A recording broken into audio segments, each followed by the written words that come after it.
Hi friends, இதான் நம்ம நாகர்கோயிலில் உள்ள வடசேரி பஸ் ஸ்டாண்டு. இங்கே இப்போ எதுக்காக நான் போயிருக்கேன் அப்படின்னு தெரிஞ்சுக்கணுமா, அந்த வீடியோவை ஃபுல்லாக பாருங்கள். இந்த டைமில் அங்கே என்ன பண்ணிகிட்ருக்கேன்னு யோசிக்கிறீங்களா? வேறு ஒன்றும் இல்லைங்க, என் ஹஸ்பண்டை வந்து பிக்கப் பண்ணுறதுக்காக அவங்க ஊருக்கு போயிருந்தாங்க, தூத்துக்குடிக்கு. போயிட்டு ரிட்டன் நாகர்கோயிலுக்கு வந்துட்டு இருந்தாங்க. நான் ஒர்க் பண்ணுற பிளேஸும் வடசேரியும் பக்கத்தில் அப்படிங்கிறதுல நானே போய் பிக்கப் பண்ண போயிட்டேன். சீக்கிரம் வந்துடுவேன் என்னாங்க, ஆனால் ரொம்ப லேட் ஆகிடுச்சிங்க. சரி டைமை பார்க்கலான்னு பார்த்தா வாட்ச்சு கூட சரி பண்ணுது, ஆன் ஆகலை. ஒரு வழியாக ஆன் ஆகிடுச்சு. 7:50, நான் 6:45க்கு போனேன். அவங்க அந்த டைமுக்கும் அவங்க 7:50க்குமே வரல. அவங்க லேட்டாக தான் வந்தாங்க, ரொம்ப லேட்டாக தான் வந்தாங்க. நானும் ஒவ்வொரு பஸ்ஸாக பார்த்து நின்றுட்டு இருந்தேன்.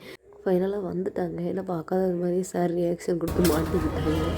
ஒரு பஸ் ஸ்டாண்ட் ஆப்போசிட் டீலாம் குடிச்சிட்டு நான் ரொம்ப டயர்டாகிட்டேன். ஏன்னா நைட் ஆகிடுச்சு. சரி அட்லீஸ்ட் ஒரு டீயாவது வாங்கிட்டாங்கன்னு சொல்லி டீ குடிச்சிட்டு அப்படியே கிளம்பிட்டோம். அப்படி வர வழியில் ரோடெல்லாம் அப்படி வீடியோ எடுத்துகிட்டே இருந்தோம். அவங்க திட்டிகிட்டே வந்தாங்க. அதெல்லாம் நமக்கு அதில் எங்கே கேட்கும், நம்ம தான் வீடியோ எடுக்கிற ஃபோக்கஸில் இருந்ததுனால அப்படியே ரோட்டை எல்லாம் கவர் பண்ணி அப்படியே எடுத்துகிட்டு வந்துகிட்டே இருந்தோம். நல்லா தாங்க வீடியோ எடுத்துகிட்டு வந்தேன். கடைசியில் எல்லோரும் கொஞ்சம் வித்தியாசமாக பார்க்க ஆரம்பிச்சிட்டாங்கன்னு சொல்லிட்டு இவங்க என்னை கிளிக்க ஆரம்பிச்சிட்டாங்க. ஃபோனை வைக்கிறியா இல்லை ரோட்டில் தூக்கி எறியவான்னு கேட்டாங்க. சரி எதுக்கு, ஃபோன் இல்லாமல் இருக்க முடியுமா? இருக்க முடியாது. ஸோ அப்படியே வீடியோ ஆஃப் பண்ணிட்டேன். என்ன வீடியோ எடுக்காமல் ஆஃப் பண்ணிட்டேன்னு நினச்சிட்டிங்களா? வாய்ப்பு இல்லை. அப்படியே ஆஃப் பண்ணுற மாதிரி ஆஃப் பண்ணிட்டு ஆன் பண்ணிட்டேன். அவங்க தூத்துக்குடியில் என்ன நடந்துச்சு அப்படின்னு சொல்லிட்டு பேசிகிட்டே வந்தாங்க. ஸோ அது வந்து என்னென்னலாம் சொல்ல முடியாது. அப்படியே நான் கேட்டுட்டு அப்படியே ட்ராவல் பண்ணிகிட்டே இருந்தேன். கண்டுபிடிங்க வீடியோ எடுக்கிறத பார்த்து திட்டுவாங்கன்னு பார்த்தேன். பட் வந்து அவங்க ஸ்டோரியை ஷேர் பண்ணுறதுல நான் வீடியோ எடுத்ததை கண்டுக்கல.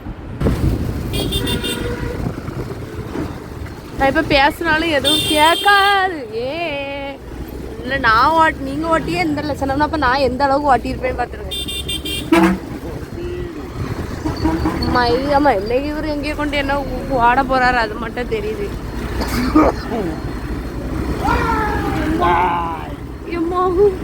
எதுக்கு தளர்வல வெளில போங்க பண்ணி.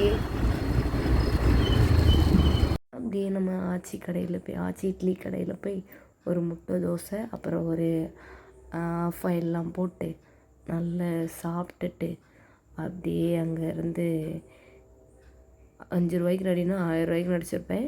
கொஞ்சம் அப்படி தான் பண்ணுவேன், நீங்கள் கொஞ்சம் கண்டுக்காதீங்க. நல்லா சாப்பிட்டு ஆச்சி கடை எங்கே இருக்குது அப்படின்னா பறக்கவழகு ஜங்ஷனில் கோபால் ஆர்த்தோ ஹாஸ்பிட்டல் இருக்குது. அதுக்கு ஸ்ட்ரைட்டாக தான் இருக்குது நம்ம ஆச்சியோட கடை. வழியாக வந்தீங்க அப்படின்னா கண்டிப்பாக நம்ம ஆச்சி கடையிலோட இட்லியோ தோசை டேஸ்ட் பண்ணாமல் வராதிங்க. சூப்பராக இருக்கும், ஒருக்கா டேஸ்ட் பண்ணி பாருங்கள். நல்லா சாப்பிட்டு அப்படியே வீட்டுக்கு கிளம்பிட்டோம் ஃப்ரெண்ட்ஸ். என்னடா இவ்வளோ நேரம் கருப்பாக தெரிஞ்சவா கலராக தெரியலேன்னு தானே யோசிக்கிறீங்க. வேறு ஒன்றும் இல்லைங்க, எல்லாம் நம்ம ஸ்னாப்சாட்டுக்கு மகிமை தான். சரி, நான் சொல்ல வந்ததை சொல்லிடுறேன். மறக்காமல் ஷேர் பண்ணுங்கள், லைக் பண்ணுங்கள், சப்ஸ்கிரைப் பண்ணுங்கள். நெக்ஸ்ட் வ்ளாகில் பார்க்கலாம். பாய்.